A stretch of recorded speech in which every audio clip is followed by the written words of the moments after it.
Solemisht nga sot edhe në Prizren vjen dritat me Elteko, pas Mitrovicës e Prishtinës, ku kompania më furnizuar në Kosovë Elteko me depon doganore prej 7.500 metra katror. Në këtë përurim ishte edhe kryetari komunës Shaqir Totaj, nën kryetari Kujtim Gashi, ministri Fitim Damka, kryetar të subjekteve politike, deputet të parlamentit dhe një pjesëmarrje e shumtë si dhe nga shoqata ekonomike zejtarve si esnafe të tjerë. Lidhur me këtë përurim, sot ka folur Dilara Gashi, e cila tha se me drita nuk është vetëm dritë, por është artë e mbi të gjitha kjo është ndër kompanitë që do të ketë edhe shumë përparësi të tjera. Po, sot hapja e Eltekos në Prizren është një hapje shumë e madhe për ne dhe një hap shumë i rëndësishëm për krejt ne, të e pas parasysh që tash sa vite Elteko mundohet që të ofroj cilësi edhe të ofroj punë të mirë për gjithë klientët e tyre sigurisht. Pas një suksesi shumë të madh me showroom e tjera që i kemi në Mitrovicë në Prishtinë, sigurisht që ka ardhur koha për Prizren më të bukurin vend, kështu që e ka merituar një showroom të tillë e që është më i madhi në vend realisht, që ofron ndriçues të ndryshëm, modern, elegant, klasik edhe çka tjetër. Do të thënë edhe çmimet e kapshme për qytetarin, pasi që ndërthonat e tilla kur jetojmë është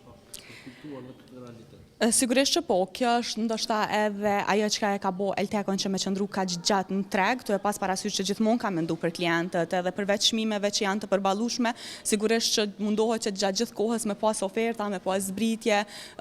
me pas dhurata, shpërblime për klientët, kështu që sigurisht që kjo është edhe një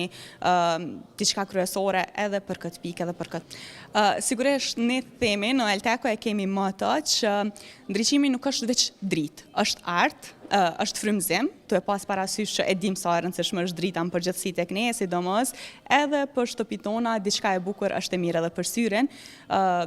Ju mirëpresim me shumë oferta, me shumë gjëra të bukura, e rëndësishme është një showroom tepër i madh, edhe që mbështetet nga depoja jonë doganore që i ka 7.500 metra katror, e që kjo tregon që realisht ofrojmë cilësi edhe shërbim të mirë edhe të shpejtë mbi të gjitha.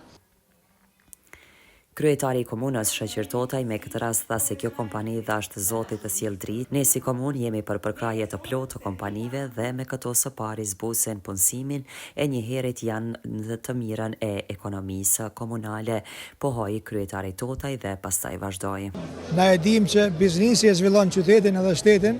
kurse politika duhet me kriju kushte për zhvillim biznesit. Jemi me fat që një kompani kaq serioze ka ardhur në Prizren edhe ka bën një investim serioz. Edhe peshohem se kjo nuk është veç biznes, por masi është kompani që i mirët me ndriçim, kushtimisht me thonë na ka bua dritë. Është një moment për me dhonë për krahje një investitori, një biznesmeni serioz, i cili hap vende të reja të punës, i cili bjen diçka të re në treg,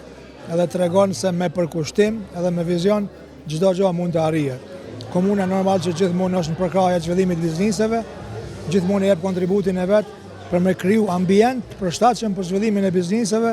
Nga shoqata e Snavarisë Gjejlani me këtë rast tha se kjo kompani punson mbi 25 punëtorë dhe kështu këta ndihmojnë ekonominë e qytetit. Ne si shoqati përkrahim njësoj sikurse këto kompani që na përkrahin neve. Siç po shihni edhe ju, gati çdo javë kemi hapje të ndryshme në lokacione të ndryshme në komunën tonë. Edhe kjo është një qendër të ndriçimit me përvojë shumë vjeçare, ku kanë u punësu mbi 20 veta në këtë objekt, edhe jam mirënjohës që antarët tonë, që bizneset, komuniteti biznesit po zhvillohet me investimet të tilla, edhe ju dëshiroj suksesem Haris Talos, i cili ka bërë një investim jashtëzakonisht të mirë në këtë fushë edhe dëshiroj shumë suksesem. Elteko tha se do të ketë edhe zbritje sezonale, dhurata të shumta dhe kjo hapje në Prizren besoj se do të jetë në shërbim jo vetëm të rajonit të Prizrenit, por edhe veriut të Shqipërisë e më gjerë.